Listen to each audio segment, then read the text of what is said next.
It's the time for the package from China. Let's go.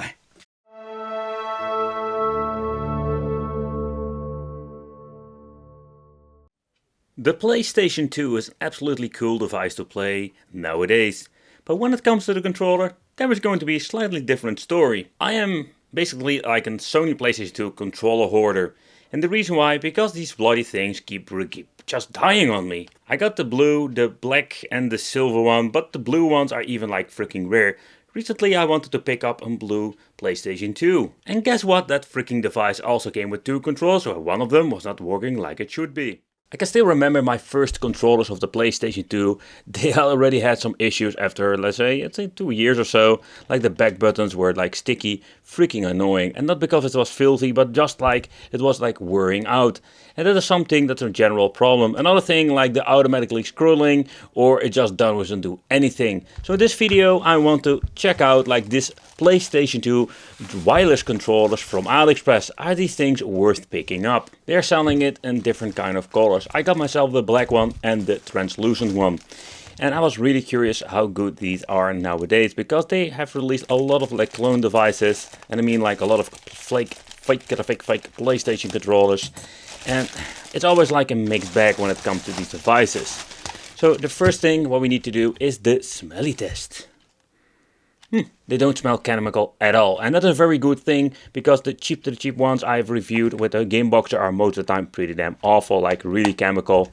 But how is the feel? The first thing I like is the joystick itself, or the joysticks, because it does have like this rubber compound at the top like the original one, because with the cheap ones it is just pure hard plastic. The touch itself will do like a slightly comparison side by side, but I already can tell you like it's different than the original one. We do have a battery compartment, 2x AAA, and an on and off switch over here. So let's take a close look at the translucent version. Here we're going to get the dongle itself. You just need to plug it in and that's it.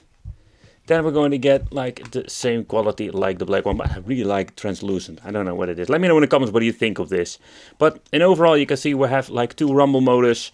So not the bullshit we have seen before with the fake Xbox Classic ones that I've seen that it comes without rumble. Like, man, who make those? But let's do a side-by-side comparison with an original one. Alright, so let's take a close look at the buttons. So the buttons have absolutely and completely different, let's say, feel to it. To begin with, you can already hear it. There are, let's say, more clickies on the fake ones. But there was another thing I wanted to show you. So while you hold them side by side, you can see like the fake ones, the buttons are longer and also have a very long travel to it. So there we're going to get the biggest difference to the buttons. So the joystick, I must say, is less sturdy than, or better, have less resistance with the fake ones. The select start feel the same. The mode button is also a little bit higher than the one from the original one, and the D-pad feels completely different, to be honest. Like where we're going to get, let's say, less sturdy joystick, we're going to get more, let's say, more pressure that we need to put in the D-pad. You can just feel it, like it's also like higher than the original one, not like a lot, but you can feel it like it's completely different, and you need to press it really hard. So the resistance between the membrane and the button is absolutely different. This is not because of wear out, this is just because it's completely different. And of course the same story applies to the translucent edition. But in the end they can make a lot of fake controllers, but they will never be the same like the original one. But okay, it is not like a big of a deal. The question remains, how will they work? So let's get myself some batteries, let's plug it in the PlayStation and let's play some games just to see how they will play. Okay guys, so let's start with a Street Fighter game to test out the D-pad. Street Fighter EX3. So when it comes to the controller itself, I just plug and play. I don't need to do any configuration when it comes to connecting with the dongle.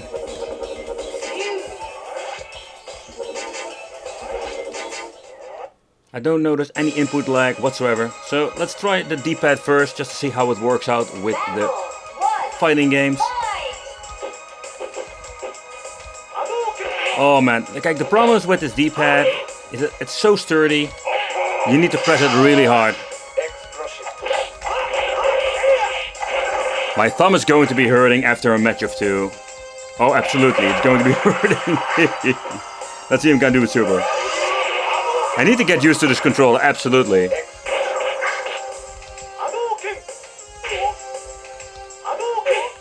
Alright, so let's see if we can use the freaking analog stick. Okay. Alright, the analog stick seems to be working now.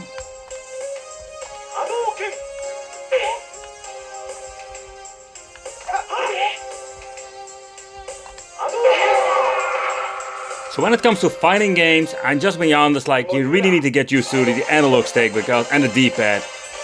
Because of the feel is so different. No, I don't want you with your bombs. Ugh. Let's try a different game. Alright, so here we're going to have the first issue. I rebooted the system and somehow it doesn't connect anymore to my dongle. Alright, let's plug it back in. And let's see what we're going to get now. So that can be an issue with this thing. So if you have this issue, you need to reset the dongle. The King of Iron Fist Tournament 5. Kazuya Mishima, Raven. Get ready for the next battle. Oh yeah, I'm ready for it. Bring it on.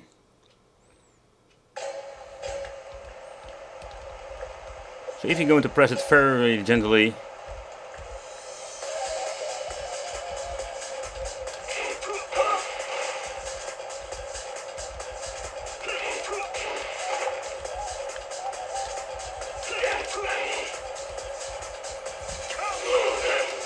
So when it comes to the movement itself, it seems to be working just fine. So in that case, it's just working great. But the reason I basically want to have two controllers, because I want to use the two play option just to see how everything works when we're going to configure that. Alright, so I didn't have the issue with the controller like I did with the previous game. So let's see, we don't have the versus mode, so let's plug in the second dongle. The controller hasn't been activated yet.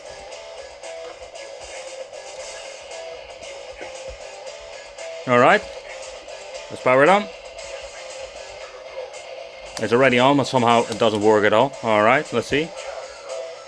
It does recognize the second controller. Oh, okay, so that seems to be working just fine.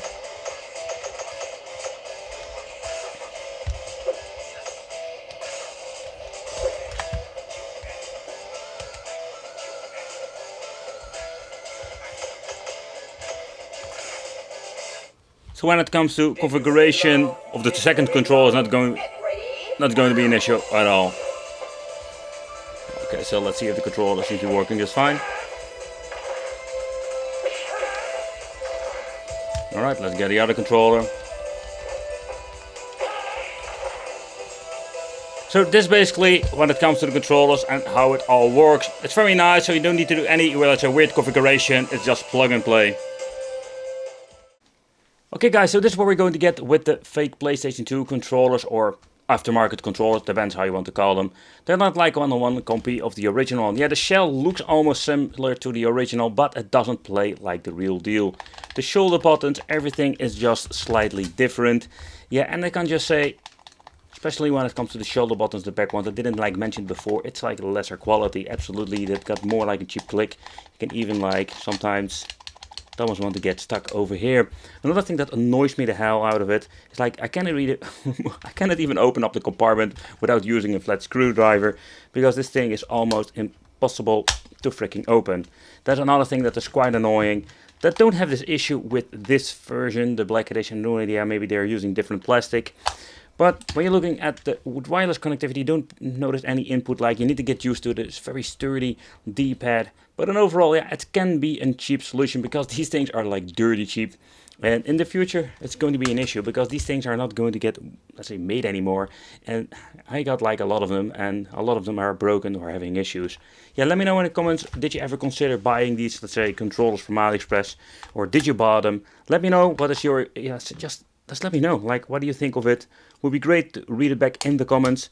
Consider subscribing, hit that later bell, become in the Wicked family, and it would be great to see you in the next video.